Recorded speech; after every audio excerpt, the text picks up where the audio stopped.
Hey guys, it is John C. Morley here, serial entrepreneur. Welcome to IFYL. It is so great to have you here tonight, this Sunday evening, August 28, 2022.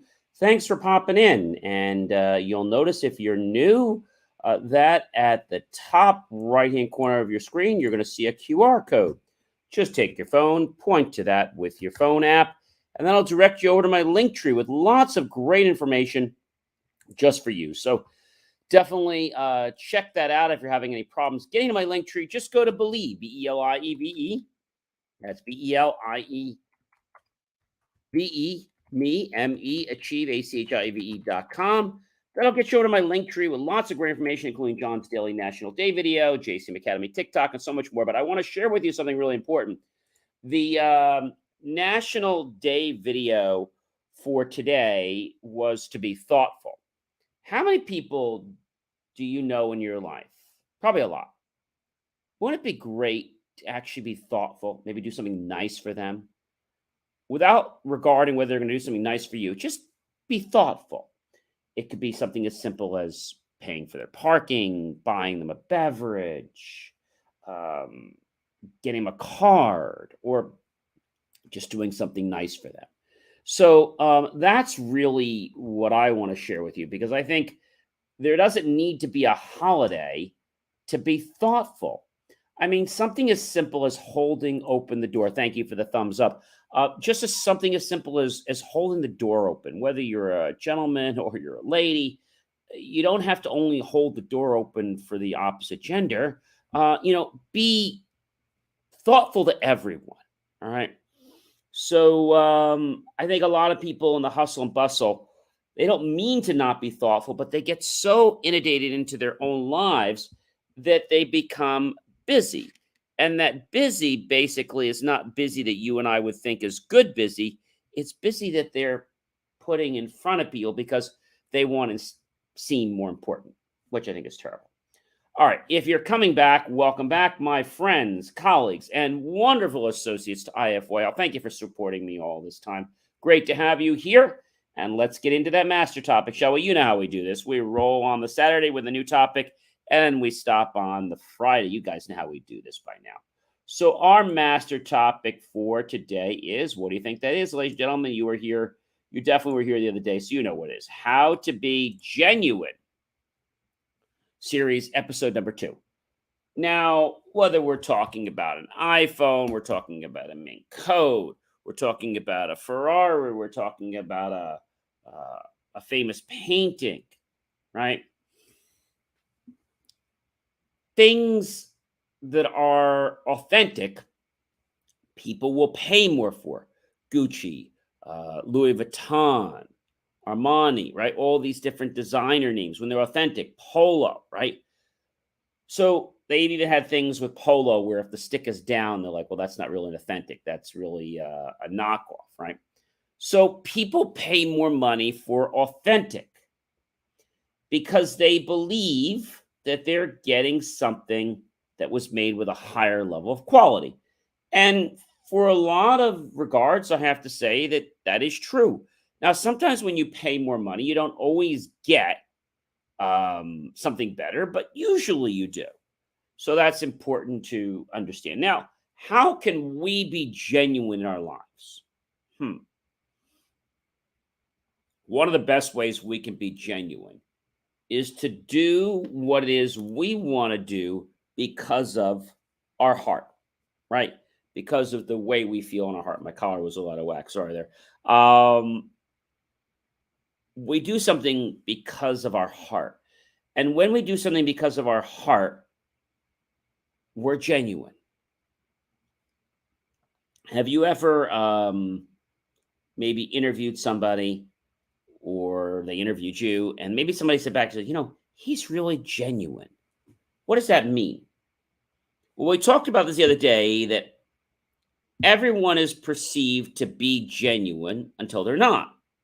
We don't go around saying, hey, he's not genuine. Well, if somebody does something that would exemplify you of having characteristics of not being genuine, that would be somebody who's a phony, somebody who is doing things for the wrong reasons, right? if you had a dollar bill and, or let's say a 20 or a 50 or 100, and you go to the store, they use that light to tell if it's authentic. Why? Because if the bill is not authentic and they bring it to their bank, the bank's going to confiscate that money and they're going to be out 50 or 100 bucks. So the store usually uses a pen, like a little marker. They can tell, they can write a little bit in the corner, and they can tell whether it's an authentic bill or not, or they use a light, right? A little purple light. But being authentic means that it's the original and that it can be trusted. Maybe at one point or time, you might have had friends or family members, unfortunately, that wanted to go to a baseball game, and not that they want to go to a baseball game. They went to some scalpers and they were selling tickets, and you thought you were getting the original tickets. Well, you paid a lot less money. You get there and you find out your tickets are a fake. Imagine how you feel with your friends and you're like, you bought these tickets and you didn't know that they were fake. So what do? Well, you wind up going to the stadium and paying 2 or 3 times the price of the regular seated ticket. Why? Because you know that those are authentic tickets. I mean, you just know that. Authentic ticket's going to get you through the door. What if you were to have an authentic attitude? What does that mean? Well, an authentic attitude is someone that comes off exactly the way they are coming off. Maybe you're a great student and you take tests and you do really well. But let's say, for example, people know you as a good student, but really you're not authentic. When it comes time for the tests, you always sit next to the people that you either can flirt with or that you can get them to haphazardly, let's say, coincidentally, but very nonchalantly, moving their hands so they can see the letters and copy those. See, that is not authentic. Just work in the ladder. Most places let you in if you have a ladder, thinking you're there to repair something. I get you. So this brings a very interesting thought. Just because you're a technician or you're a handyman person, I know I've done this for years. I always say if somebody's coming to fix the air conditioner, whatever it is, and they don't have their uniform on, the first thing I say to them is, can I see your ID? And they're looking at me like, driver's license will be fine. And then sometimes I'll call the company to make sure. Making sure someone is authentic is important. So if somebody lets you in because you have a ladder, well, that's not really being authentic, because they perceive that you have a ladder and you know what you're doing. But that's like the cable guy that comes in and, appears to be the repairman. However, he's there trying to rob people or something else, right? So when you are authentic, you expect others to be authentic. Now, somebody that's going to let someone in with a ladder, I have to say, is probably a person that would pull that same stunt. Now, maybe they're really there fixing something. I don't know.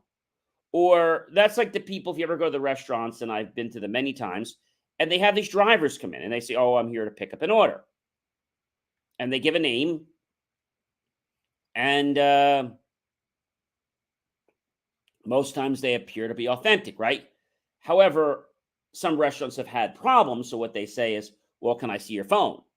See, even if you got the name right, which is a possibility you could have, they still know the order is actually for you to pick up because you have that app, you have the phone, you have that information. When you go to, let's say, a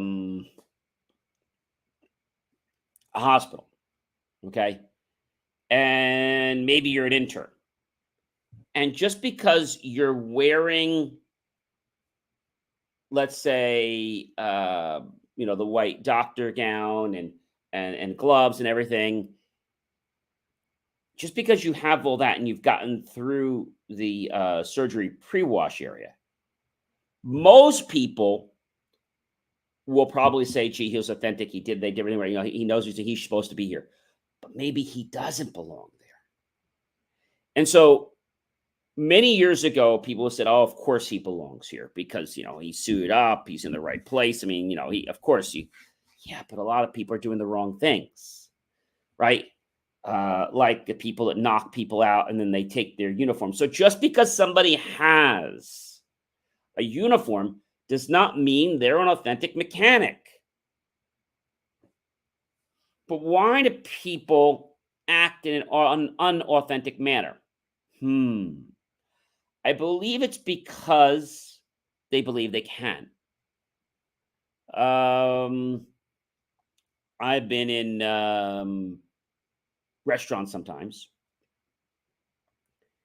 and there'd be a server that's helping me, and one of my friends, who's a server but not a server at that restaurant, just goes right behind the bar, helps himself to the drink, whatever he's gonna do. He comes right out, and they presume that he works there because he just knows all the procedures. See, that's wrong. That's dishonest. It's blatant disregard for respect. And one thing it does is it takes somebody who is trying to work and really putting them in a bad spot because here you are thinking that you're doing the right thing, but you're not. I'll give you another example. Maybe you're traveling to, I don't know, maybe you're traveling to a country. And just because you know something about how that country works, people take you as authentic. I can imagine. So a lot of these fast food restaurants, they, with all due respect, they don't really have too much of a litmus test. They just, if it looks like a duck, sounds like a duck, smells like a duck, it's probably a duck. But the truth of the matter is, it's not a duck. And the reason that they don't go through too much of a test is because they're getting paid minimum wage, they're doing their job, they figure this is what they're supposed to do. No one's really told them, there's no procedure. And this is why a lot of problems happen. A lot of theft happens that way too.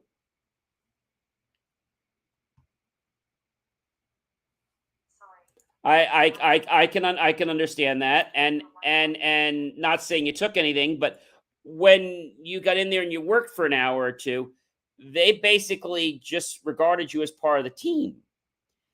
And the thing is, you pretty much can fit in there very easily.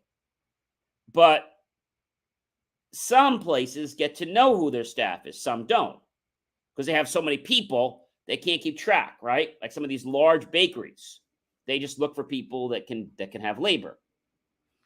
And so the purpose of being authentic does two things. One, it's the right thing to do. That's number one. And so you are coming across as the real reason. The second reason to be authentic is it's what should be done. Forget about your morals.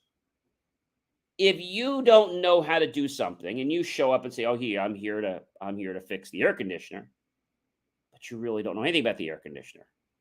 Now you've wasted all these people's times. Also, you could get a tour of the hallway and see the Zamboni machine. And once you got your thrills on that, you left and said, "Oh, I'm going to have to escalate this." When you didn't know anything. So I think sometimes people act in an unauthentic manner just because they can, like you mentioned before, just because they can. But just because you can doesn't mean you should do it, right? If somebody jumps off a bridge or somebody tells you, "Hey, I'm going to jump off a bridge too with me." Are you going to do it? I hope not. But authentic means that you're doing something for what you believe in, right? So it does have to do with being moral, but it has a lot more than morale. It has something to do with an integrity, a community.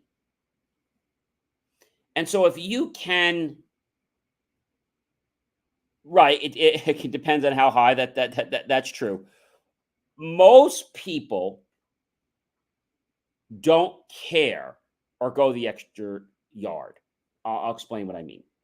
So I had a driver when I was in college, and he was bringing the meal, and he knew where I was. But another time, he had to go look for my friend who was somewhere else. Now he cared, so he went the extra mile to actually find him. Some of the people working, if it's not right in front of their face, they don't care. Like, they're not going to go the extra mile. So if you're making French fries at McDonald's and you suddenly can't find the extra bag of French fries because you need to put more in, supervisor says to go get French fries, but you don't see the French fries where they normally are. Well, you don't bother to tell anybody that you can't find them until somebody says, "Well, what happened?" "Oh, I looked." "Yeah. And I couldn't find them." "Well, were you going to bother to tell me that?" "Oh, yeah, I couldn't find him." So this sounds so stupid, but people act like this every single day of their lives. In my profession, I do that as a mechanic. I go the extra mile for customers all the time. Most of them will never know. Yeah, I think you guys know I'm an engineer. I'm a video producer and a few other things. And being a serial entrepreneur, a lot of people don't care what you know until they know you care. Now, some people will never care what you know and will never care that you care about them. They're there for one purpose. And so going the extra mile is something you do for your clients. But you know what? If that client doesn't appreciate it, I did it for me. I want to be authentic. I want to be different than other engineers. I want to go that level. I want to show them that, look, this is the part that went bad. I'm not playing those bait and switch games like the big company with the C that went bankrupt many years ago. When my dad tried to go in there and have a battery changed, and they told him it'd be $150. They said, which is what I thought it'd be $150. I'm sorry. And they came out and said it'd be $1,800 because they said the whole motherboard's bad. I kind of played them, went in there and said that I don't know much about technology. My friend does. I'm studying to be, a person in hospitality in the restaurant industry. And so they didn't really fear me. And suddenly I started playing around and kind of saying this and saying that. And before you know it, then I came to the truth and I said, look, so there's a reason I wasn't authentic, because I was trying to call somebody on the carpet. But don't you dare be non-authentic because someone else has told you to be non-authentic other than a reason to try to bring somebody out. So if you're being non-authentic and you can't fix something, say, look, I'm not sure what's wrong. I've got to make a few calls. I'll let you know as soon as I know.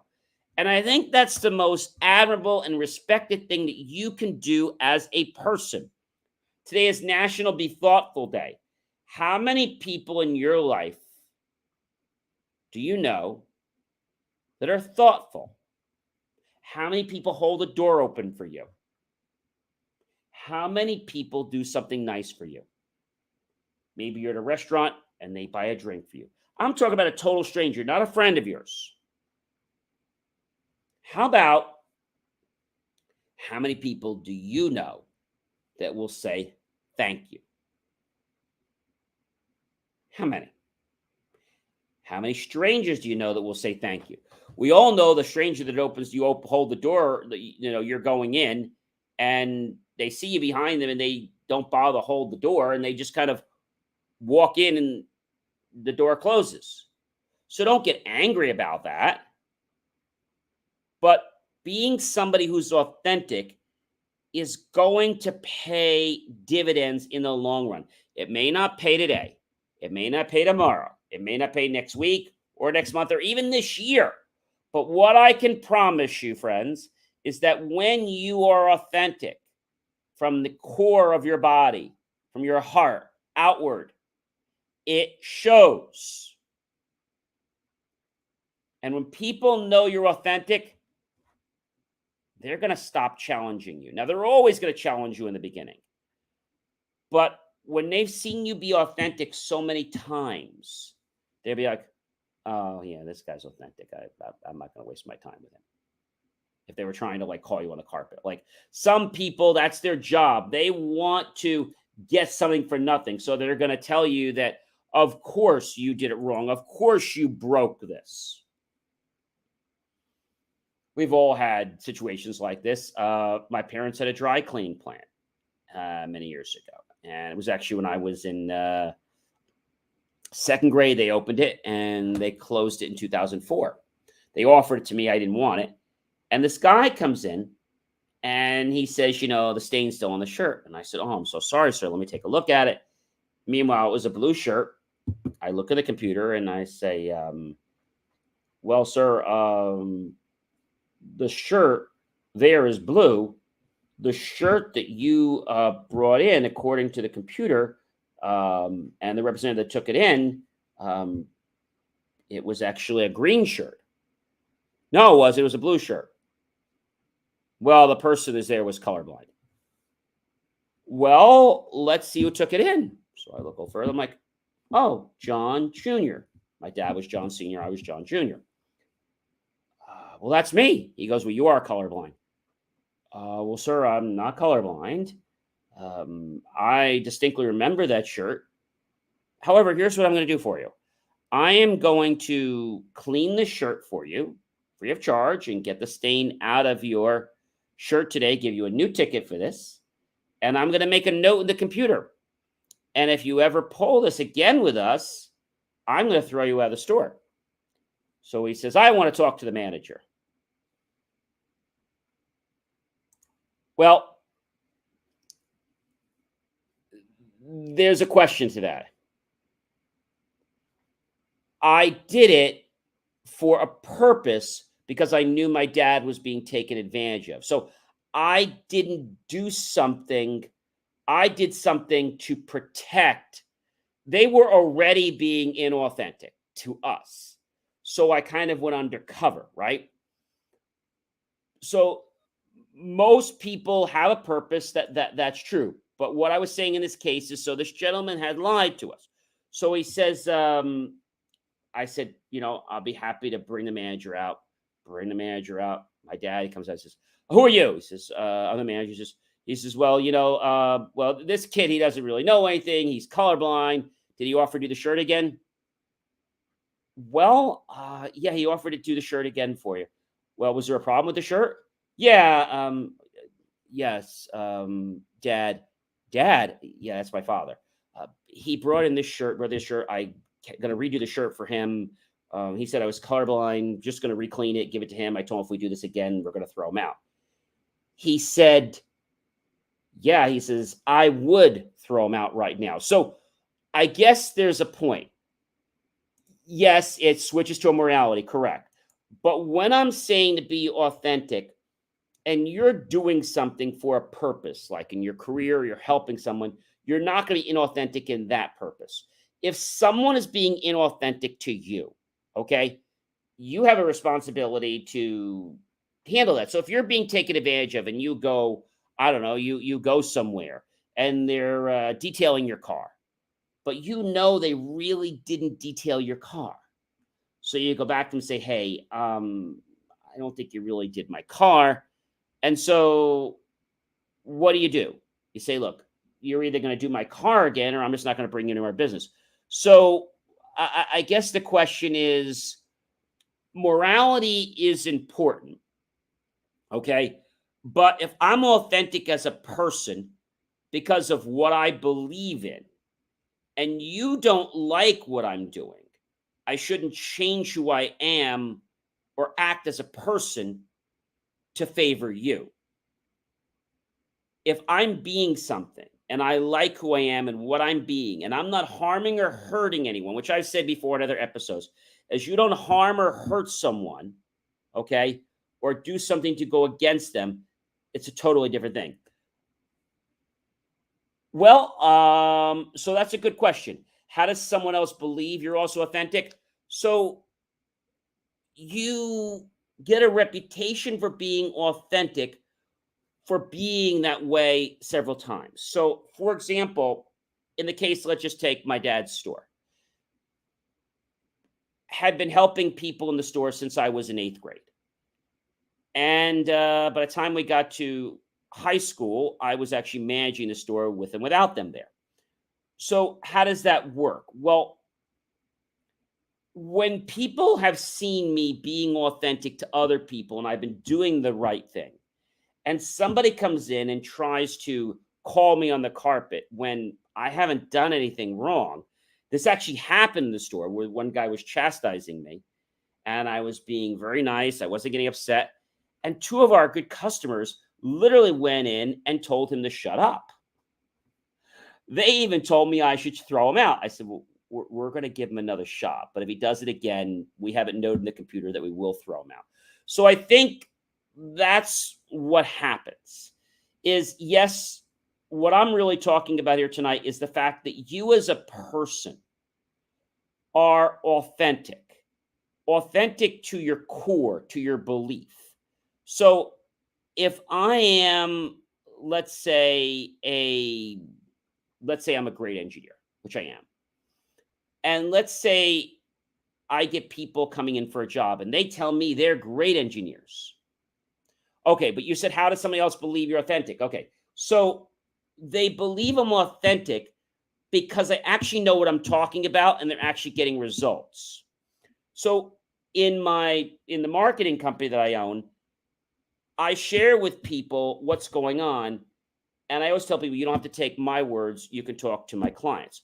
But when they see that I'm doing something right and it's helping them, they can believe in my authenticness. If I was being unauthentic, I would say, hey, let me just take your money up front. But I don't take that philosophy. I say, hey, I don't want your money. Let's see if we can work with you. And let's see if there'll be a benefit. If there is, we can talk further. If not, I don't want to waste your time or your money. And I think people appreciate that. So it happens by a level of trust that's built. My IT company is in business now over 30 years, and we've been doing Wall Street for probably over 10 or 12. And marketing, I've been doing over 11. So what I'm talking about is you as a person are doing something in your life, but now you tell this other person that you're an expert in this field. So I have these people coming for a job, and they're supposedly great at doing certain things for computers. So they tell me they have all this experience. They take a test, and the test they don't do so great on, but hey, not everybody does well on tests. So I give them a computer, and I say, look, here's the computer. You got an hour. There's 3 things wrong with it. Fix it. I go back to my desk. I sit down. I don't even put my back to the chair, and I hear pop. And I said, I think something's wrong. So I get out of my chair, walk back into the shop, and I said, what happened? Oh, Poppy, we got a problem. What do you mean we got a problem? Oh, computer no good. Well, what did you do? I don't know. I hooked up a supply, I put a new supply, and it just popped. Well, how'd you hook it up? Well, I hooked it up the right way. Well, what's the right way? You hook the red wire to the red wire, the black to the black. And where'd you put the white wire? Oh, I hooked this one to this peg over here. We weren't supposed to hook up the white wire. I thought you were certified. You were A plus. I thought you had. Oh, yeah, that was a long time ago. So when I first came, I didn't know the first thing about cars. Okay, I lied and I got my foot in the door. So I can understand having a little knowledge, but I always tell people to be truthful. That technician, if I would have put him on a job, could have costed me a fortune. So I get what you're saying about white lying to give somebody experience, but if you do that in an industry like in tech or in medical, that's a serious problem. And I have to tell you that even when I had no experience in the restaurant industry and I went all the way up the ranks to being a black tie server, I never lied about being a server. I said I served before, a little bit at home. I haven't served for a restaurant. I told the truth. And by me telling the truth, um, I get what you're saying about was inauthentic, authentic. So uh, if I was doing that, I probably would have told people, look, I don't know much about cars. I'm very knowledgeable. I helped my father. I'm willing to learn. And so in that case, I'm now building trust in you. And if something happened because of trust I put into you, that would be inauthentic. What happened with these kids is one broke $1,000 part. And I said, look, here's how we're going to handle this. You're going to fix the part you broke. We're going to get the part replaced, no problem. And you're going to fix that part on your dime, not mine. And then we'll decide if you want to stay with us or if you want to move on. Because this is the level that I expect in our shop. It's higher than a lot of other people would say. So never messed up a customer car, but I was flying. But well, okay, I get it. So you still were cautious. So you lied about working on cars, but if something came up that you didn't know, I hope you would have said, I don't know this. So I've had texts come in and they say, hey, John, I'll be honest with you. I've had 2-3 years of tech experience. I'm not sure what to do here. And I would respect that more because I would embrace you. And now I know that I can trust you and I could take you under my wing. People that have attitudes or people that try to tell me they know everything, I fire those people because they're going to be a loaded cannon in my arsenal. And I can't have a loaded cannon in my arsenal. I learned that mistake many years ago when I lost a good client because somebody put something in wrong. I took responsibility for our company doing it wrong. And I also took responsibility in the future for making sure that when I hire people, that I vet them. Yep, you definitely did do that, but a lot of people don't do that. They try to have this attitude. If I wasn't sure, I'd ask. Yep, that's exactly right. So the only thing I would have said is not that you had a lot of years. You could have said something like, I've had a lot of experience, with my dad in cars. I'm still learning, but I know a lot. And if there's something I don't know, I'm definitely going to ask. See, those are the kinds of things that I want to hear from my text. I want to hear that if I'm not sure, I ask. So when I gave them these scenarios and they didn't know, all they had to do is say, John, I never had something with the white wire, or I didn't know what a +5 volt rail was as opposed to a 24 volt rail. That's all you had to say to me.